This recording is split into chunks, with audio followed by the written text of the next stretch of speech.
What is up, YouTube? We're back at it again with another incredible video. Um, the first time we watched something that was about the first time we filmed something for this channel that was about conspiracy theories, it's already became my most popular video on the internet. So thank you guys for the love and support on that. That really means a lot. So I figured, I did that one with my friend Aaron.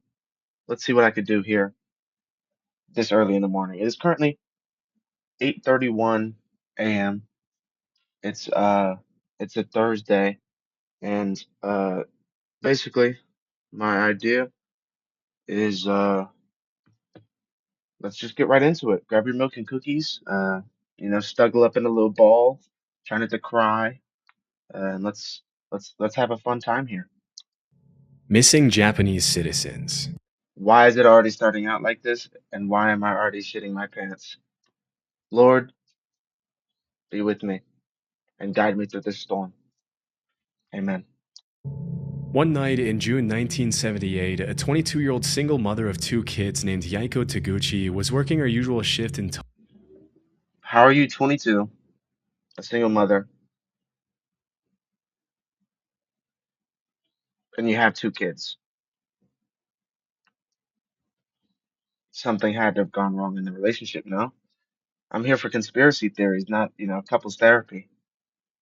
We'll get right back into it. Tokyo, Japan's cabaret Hollywood. After finishing her shift right at around midnight, Yaiko left the cabaret through the front door and was never seen again. At first, nobody thought that anything serious had happened to Yaiko. In fact, several years later, her manager was questioned, and he claims that everyone thought she had quit when she failed to show up. At around that time, there had been rumors going around that several North Korean spies were working undercover in Japan looking to abduct innocent citizens. How are there rumors about spies? How's that possible? There's either spies or there's not. How do you rumor that there's a spy? Maybe I'm dumb. Maybe I'm dumb on this. Correct me if I'm just retarded, but how is that even like a capability? How's that possible to rumor about spies? There's either spies or there's not. Continue. Citizens and hold them as hostages back in North Korea. However, this was seen by the Japanese government as nothing more than a conspiracy theory that couldn't possibly be true. Sadly, the missing case of Yaiko went cold, and it wasn't until almost a decade later that a clue to her whereabouts emerged following a disturbing chain of events. Mm. In November 1987, as South Korea was preparing to host the Olympics in the capital city, I peeped that 7-Eleven. I peeped that 7-Eleven. Let's go back to it. in November 1987, I peeped that 7-Eleven. Why is there no Slurpee signs on the outside? All gas stations should have them plastered on every window. What are we doing? How am I supposed to know what flavors you got? How am I supposed to know what kind of roller dogs I could eat? What are we doing? I peeped the 7-Eleven. It's the wrong 7-Eleven. Matter of fact, this is probably fake. There's no, advertising. It's just 7-Eleven. I hate you, Japanese citizens.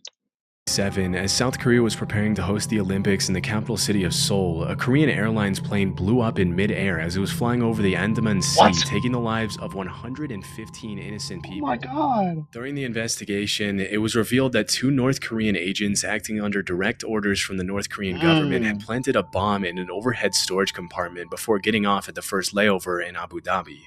As the authorities were closing in on the two suspects, one of them took his life with a cyanide-laced cigarette, but the South Korean government was able to arrest the other agent responsible for the attack. During her interrogation, it was revealed that she had been training for that mission for 6 years, and that for 3 of them she had been paired with Yaiko Taguchi, who had taught her how to speak and act like a Japanese woman so she could fly under the radar. As it was later revealed, Yaiko wasn't the only woman who had been kidnapped by the North Korean government. As of today, 17 Japanese citizens have been officially confirmed by the Japanese government as having been abducted by North Korea from 1977 to 1983. Disturbingly, a lot of them were shamelessly kidnapped in the middle of the day and thrown on a boat to North Korea. You might think that the victims were involved in something shady that put them on the North Korean government's radar, but the investigations actually suggest that most of them were average citizens who just happened to be at the wrong place at the wrong time. Damn. One woman Wow. was captured while she was walking to a knitting class, and 2 others were kidnapped on a vacation to Europe. Another one, a 13-year-old girl, was taken as she was walking back home from school. Some of these What are they gonna do with a 13-year-old girl? What is the government gonna do with a 13-year-old girl? Is this bitch young Sheldon? I don't think so. I don't think so. Victims were kidnapped for identity theft purposes, while others, like Yaiko, were forcefully brought to North Korea to teach the Japanese language and culture to North Korean spies. Imagine being able Are to we dead build ass? anything just by Dead ass? thinking about it. No free promo. All right, let me lock in. Were confirmed beyond the shadow of a doubt. The North Korean government had no choice but to come forward and apologize, but they claimed that only 5 of the 17 kidnapping victims were still alive. Over the next few years, the North Korean government would send what they would claim to be the cremated remains of some of the deceased victims back to Jesus Japan. Christ. However, as DNA testing would quickly reveal, pretty much all of the remains were fake, leading the Japanese government to Bro, believe that many more how do you... Okay, I'm sorry I keep pausing it. How do you fake remains? How do you fake human remains? Remains are... of the kidnapping victims were still alive. To this day, the North Korean government has stuck to its story, claiming that there are only 13 kidnapping victims and that the ones who are still alive were sent back safely to Japan. Biggest lie ever told. Shockingly, while the Japanese government has officially confirmed 17 kidnappings, the list of potential victims suggests that the true number could be as high as 800. Jesus Christ. Sadly, given the current political situation, it's unlikely we'll ever see the full extent of these abductions, or see the North Korean government held truly accountable for its horrific crimes. Tragedy. Just the other day, I found myself wasting hours of time I could have spent working on videos trying Free promo? Again? You know what? I fuck with this guy's videos. If y'all wanna go do whatever he's saying, something about rocket money. Don't care. Jesus Christ! Oh yeah, there's that. Try for free or unlock more features with premium. There you go. Heart Back to the attack video. gun. What? Back in the 70s, a journalist named Seymour Hersh published an article in the New York Times in which he accused the CIA of several assassination attempts on both foreign and American politicians who they considered to be anti-war dissidents. Due to these allegations, the US Senate put the CIA under investigation for alleged covert action abuses, which resulted in the release of 14 reports on major abuses committed by the CIA, FBI, and Yeah, I'm not gonna lie, NSA. I'm falling behind, bro. This motherfucker using big boy words. I can only read up to Big Nate.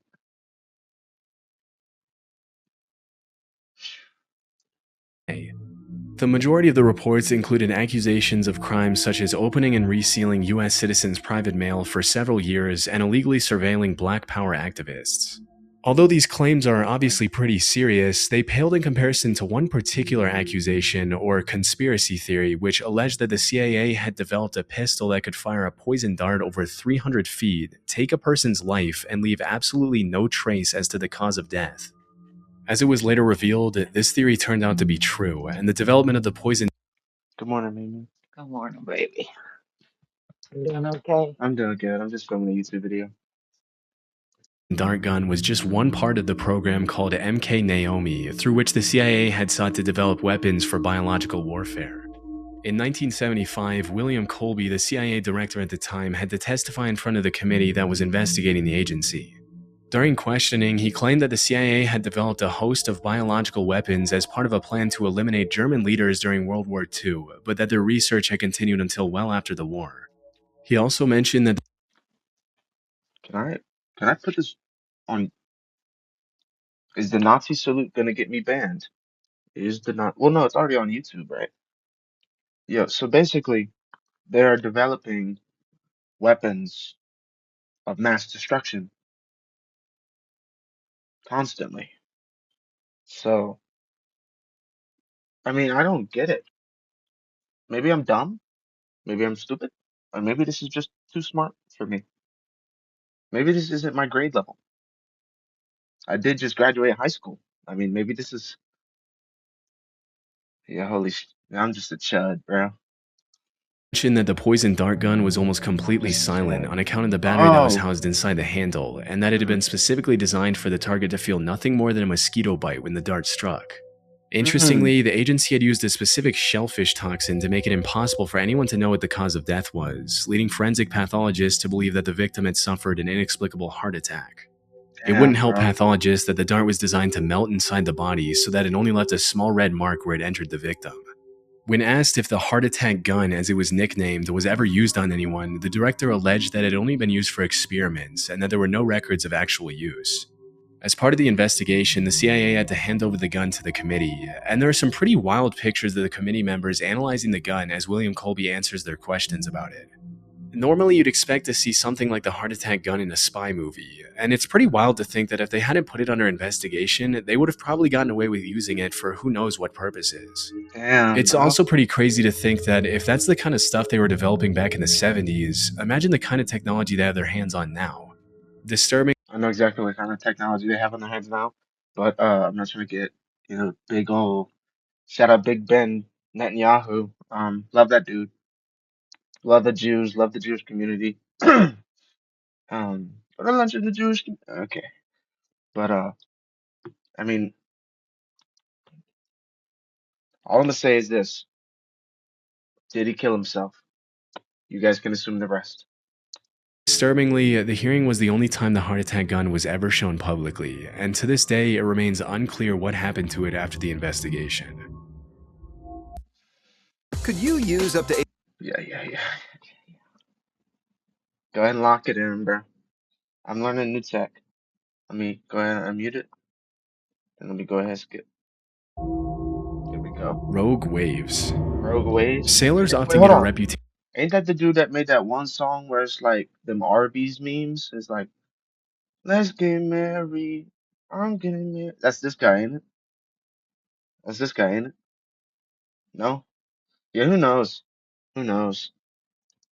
Reputation for making up stuff they claim to have seen during their time out at sea, and because there's no one there to refute their claims, they sometimes get away with some pretty tall tales. For centuries, sailors all around the world had talked about seeing monster waves on the open sea that would allegedly reach over 100 feet in height. Not trying to pause it where it literally doesn't matter to be paused. This is one of my biggest fears ever is getting lost at sea. Dude, the sea is such a vast area to explore. Bro, they there is still stuff to this day that scientists cannot even explain properly. There is so much random shit in the ocean. Bro, like, wallahi, I'll never go deep in the ocean. I'll stay at the beaches. I'll stay at the beaches and I'll go on cruises. I ain't scared of no damn cruise unless it got the hantavirus. But I mean, god damn, there is so much stuff in the damn ocean, bro. It is bad. That's one of my biggest fears. That and like heights, maybe. But heights is only scary if you're like looking down. Anyways, In 1826, a French captain claimed that he had seen a 108-foot tall wave in the Indian Ocean. Even though he hell had no. 3 sailors with him who Go backed up his home. claims, when he came back to the mainland, he was publicly ridiculed by the scientific community, as it was widely believed that it was impossible for a wave to be higher than 30 feet tall. For a long while after that, dozens of people continued to claim sightings of these monstrous waves in the middle of the ocean, but with no real evidence other than eyewitness testimonies, the existence of these waves fell into the urban legend or conspiracy theory category. In the 80s and early 90s, the Draupner platform was set up in the North Sea off the coast of Norway to extract natural gas. As part of the protocol that was carried out to see if the platform was stable enough to withstand the rough seas, a wave height recorder was installed on the platform. On New Year's Day in 1995, the sensor recorded an 84-foot tall wave, which served as the first real Yeah, piece of evidence see? for the existence of rogue waves. After this incident, a lot of people started wondering how many of the sailors from previous centuries had been telling the truth. What's more disturbing than that is that there were probably hundreds of disappeared sailors from all around the world who had come across a rogue wave, also known And I'm as a completely monster good off wave or that. a I'm freak completely wave. good off that, and I'll stay But home. because most people who encountered 100-foot tall rogue waves generally didn't live to tell the tale, their testimony went down into the depths of the ocean with them. Since the Draupner wave of 1995, there's been a growing interest in rogue waves brewing in the scientific community. A few years But why though? But why though? Just stay home. Just stay home. If it ain't good weather, just stay home. If it starts storming, just try to go home. Who gives a fuck? Just stay home. Like just looking at this giving me shivers in my timbers, years man. ago, a professor at the Australian National University had estimated that at any given moment there are 10 rogue waves active in the world's oceans. As of today, a rogue wave is usually defined as a wave that is twice as large as the largest waves that come up in a particular area. And while the root cause of rogue waves continues to be investigated, it's generally accepted that these monster waves appear when two wave crests join together at the exact right time, resulting in a massive wave that can sink even the largest ships and oil rigs. Interestingly, it's also been discovered that rogue waves can take place in large lakes. In 1975, a freighter named the SS Edmund Fitzgerald sank in Lake Superior under some pretty mysterious circumstances, with a lot of people in the scientific community coming up with all kinds of hypotheses to explain the incident. It wasn't until several years later that the scientists started theorizing that the vessel could have fallen prey to a set of 3 consecutive killer rogue waves. Ooh, don't even get me started. 3 consecutive. Back to back to back. Ooh, I can't even. I cannot even. A phenomenon referred to as the Three Sisters, in which the first wave destabilizes the ship, the second wave hits the ship's deck before it can stabilize again, and the third wave overloads the ship with more water than it can take on. If this were true, it could also provide an explanation for the mysterious sinking of other large ships in oceans around the world over the past few centuries. Yeah, But this bro, might be Wallahi, I'll just stay home where I'm safe and I don't have to cry. Yo, my goodness, dog. I can't even, like, dude, that is, whew. this might be a bit more difficult to prove. Stop watching this Bruh. ad. Yeah, don't piss me off, bro. Stop watching this ad? Yeah, on God, I'm trying. On God, I'm trying. Let me lock in. Booyakasha. Poisonous alcohol. Poisonous In alcohol. January Isn't 1920, all the 18th Amendment isn't all alcohol poisonous? I mean, if we really think about it, isn't all alcohol poisonous? Damn, bro. Amendment to the U.S. Constitution was successfully ratified, triggering a 13-year period known as Prohibition, during which the production, sale, and transportation of alcohol was made illegal. During this period, the government enforced some pretty strict measures to prevent bootlegging of alcohol, which made the alcohol black market flourish like crazy. It was pretty much a playground for the mafia in which the government would raid one bar and another one would crop up in just a few days' time. While all of this was happening, there were some pretty messed up rumors floating around that the US government was taking extreme measures to make sure people weren't consuming alcohol. These included allegations that the government was intentionally poisoning alcohol to make people who consumed it sick. For a while, this remained something of a conspiracy theory, but things took a turn pretty quickly on New Year's Day 1927 when 41 people died from alcohol poisoning at New York's Bellevue Hospital. Disturbingly, the autopsies revealed that a lot of the victims had been drinking industrial methanol, otherwise known as wood alcohol, which can be fatal even at low doses. Jesus. It turns out that the government had forced companies to denature industrial alcohol to make it undrinkable since 1906, which was far before Prohibition. But when the crackdown on alcohol started, the government ordered these companies to add quinine, methyl alcohol, and other toxic chemicals to discourage people from drinking it. Their reasoning was that if black market dealers knew their alcohol had been poisoned, they wouldn't dare distribute it knowing how dangerous it would be for their customers to consume. I guess they forgot to factor in that the demand for alcohol at the time was absolutely insane, and that black market dealers didn't care who lived or died from consuming their product. It wasn't until December 1933, 6 years after the Bellevue incident, that the federal government finally toned down their abstinence from alcohol policies. But by then, thousands of Americans had already been poisoned with contaminated alcohol. What a bunch of stupid ass drunkards. That's all I can say to that. Um, if the demand for alcohol is higher than your will to live, what the fuck are we doing?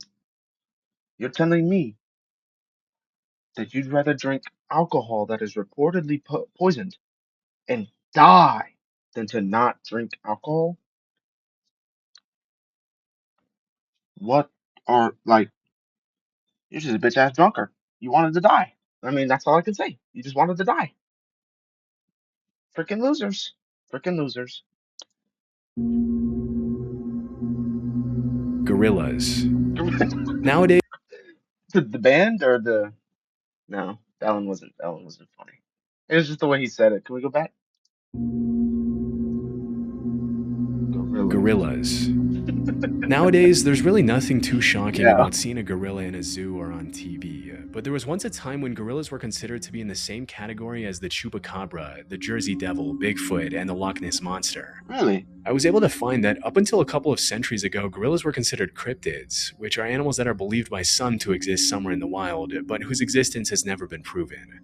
With most of these creatures, alleged sightings often turn out to be hoaxes, but obviously in the case of gorillas, what were once just rumors turned out to be true. Western explorers wouldn't come across a gorilla until around the 1500s, when an English Wow. explorer named Andrew Battelle was I captured by didn't the know this is Portuguese off actually the coast of West 100 bucks a Africa. pop.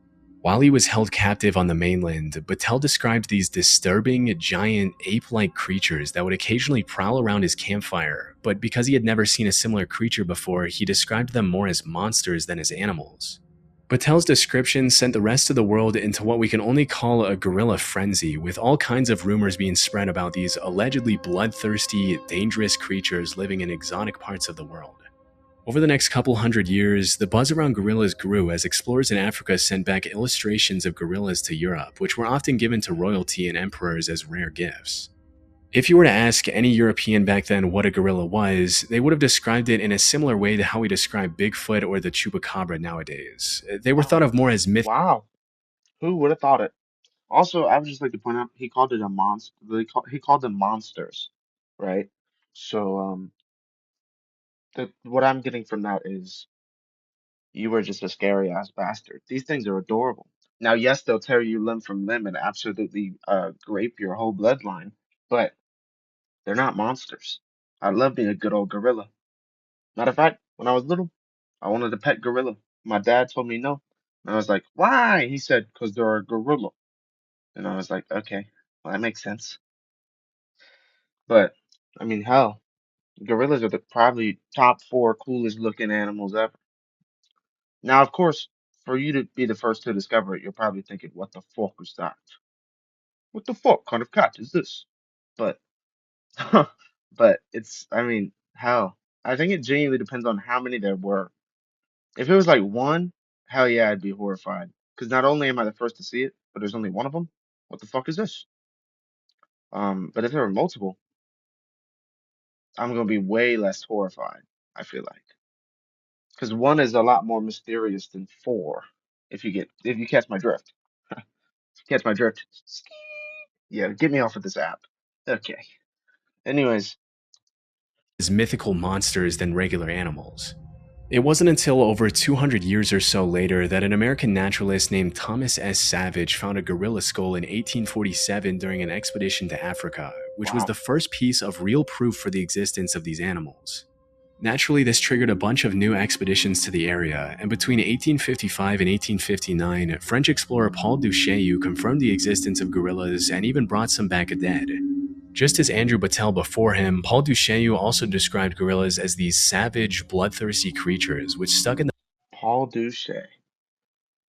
You sure it was pronounced douche? You're telling me that you found gorillas.